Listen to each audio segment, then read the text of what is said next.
स्थायी समिती सामान्य आयुक्त वसई विरार महानगरपालिका, सर्व अपर आयुक्त, उपायुक्त आणि सर्व सन्माननीय महत्त्वाचं म्हणजे स्थायी समिती सदस्य, पत्रकार बंधू आणि मित्रमंडळी, माझे स्टाफ सोबत आलेले आहेत.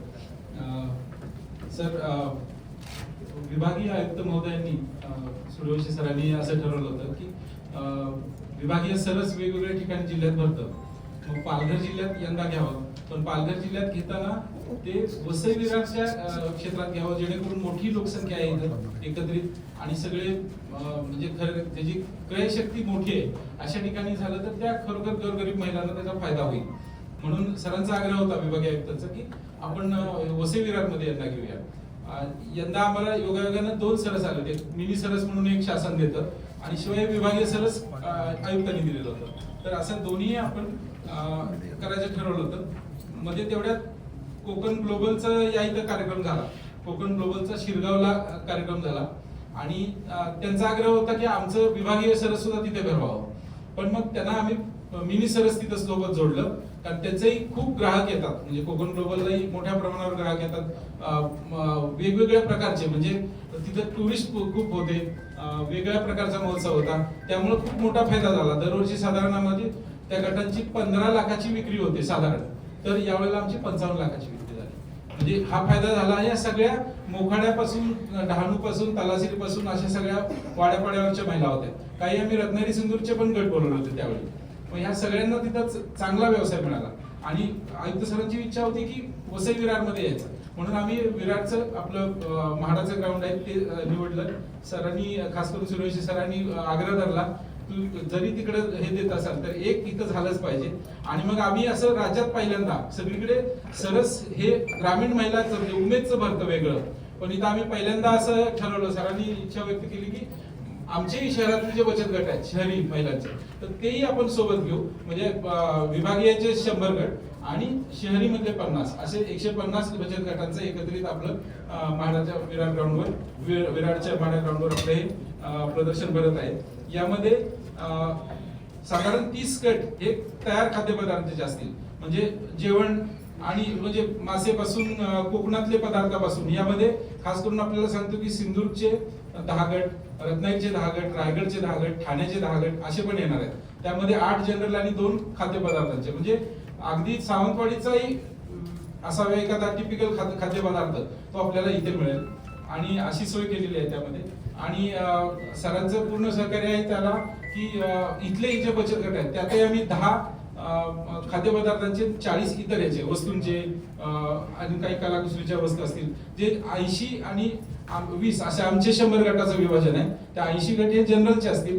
त्यामध्ये अगदी मोकाड्यात किंवा जवारमध्ये जो दप्तरी तांदूळ असतो नवीन, तो लोकांनी ऑर्गॅनिक पद्धतीने त्या बायकांनी तयार केलेला आपल्या घरचा, त्याचे केलेले पदार्थ, नाचणीचे कित्येक पदार्थ, असे सगळे ऑर्गॅनिक पद्धतीनं वाढवलेलं धान्य, त्याच्यापासून केलेले पदार्थ, डाळी पासून, वारली पेंटिंग पासून, कापडी पिशव्या, अशा अनेक वस्तू वगैरे त्यांनी स्वतः तयार केलेल्या आहेत आणि त्यांनाही मार्केट मिळणार आहे. बांबूच्या, डहाणूचा, घोलवडचा एक गट आहे जो बांबूपासून विणकाम करून सुंदर वस्तू बनवतो, त्या आपल्याला गिफ्ट द्यायला उपयोगी पडतात, अशा प्रकारच्या वस्तू आहेत.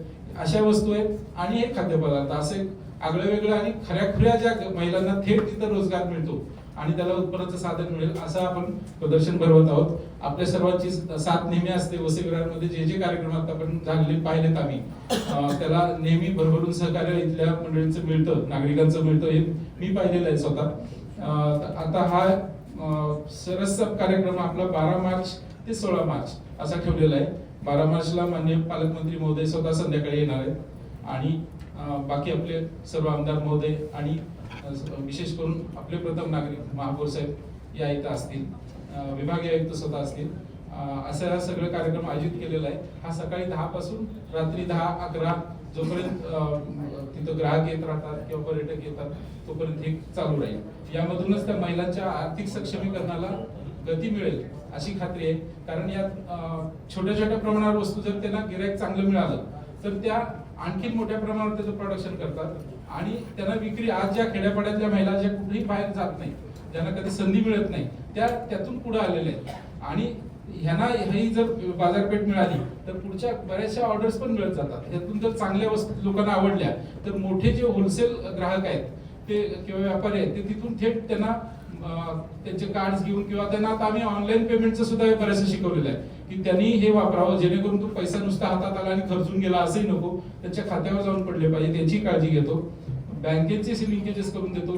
प्रोडक्शन वाढवायचं झालं तर त्यांना बँकेचं मदत देऊन जास्तीत जास्त कर्ज पुरवठा होईल याची काळजी घेतो.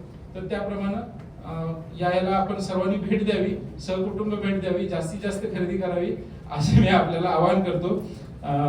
आणि अजूनही आपल्या मार्फत आपल्या परिसरातील मंडळींना, खास करून पत्रकार मंडळींना आवाहन करतो की त्याची जास्तीत जास्त प्रसिद्धी द्यावी आणि या फक्त ग्रामीणच्याच नाहीत आपल्या शहरातल्याही महिला कारण मला अनुभव आहे शिरगावला सगळे पत्रकार मंडळींना आवाहन केलं तर प्रत्येकानं मी ज्या ज्या वस्तू सांगितल्या त्या जाऊन स्वतः खरेदी पण केल्या आणि स्वतः त्या खाद्यपदार्थांचा आस्वाद घेतला आणि वर जाऊन सांगितलं हे वस्तू तर चांगल्या मिळतात. तर पुन्हा एकदा आपल्याला आव्हान आहे की या खास करून खेड्यापाड्यातल्या महिला आणि आपल्या शहरातल्या सुद्धा आहेत, त्यामुळे या सगळ्यांना व्यवसाय व्हावा, चांगलं बाजारपेठ मिळावी यासाठी मी पुन्हा एकदा आवाहन करतो. धन्यवाद.